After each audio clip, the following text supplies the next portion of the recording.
Social class in the United States. Generally, people class indefinite by how much money they make in the house.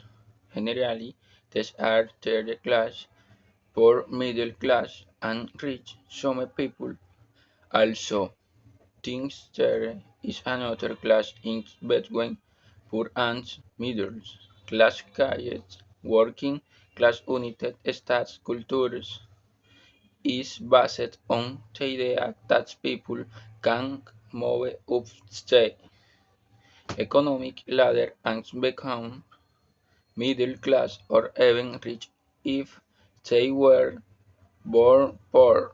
This is the idea of going for rag to riches. Moving up the class ladder is not easy touch eagers education needed to get a good paying job is expensive.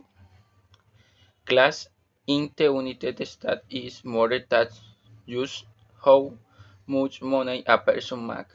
Those educations what job a person has, where they live, and the culture has play a role in what class a person will be classified as. For example, a person with only a high school diploma and low paying service job may be considered poor or low class while a person with a PhD who owns their own company would be considered each a class or wealthy in a wealthy sense because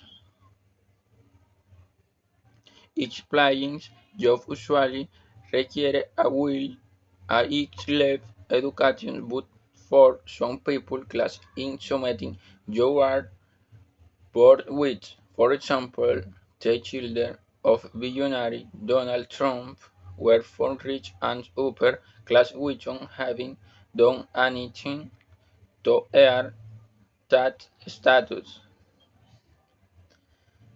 Gender plays a role too in how someone can move up the economic ladder. Women earn less than men do, so it is harder for them to accumulate wealth. Wealth race also plays a role in how much people earn and their ability to move up the economic ladder. In the United States, most families require both the man and woman to work in order to support the household.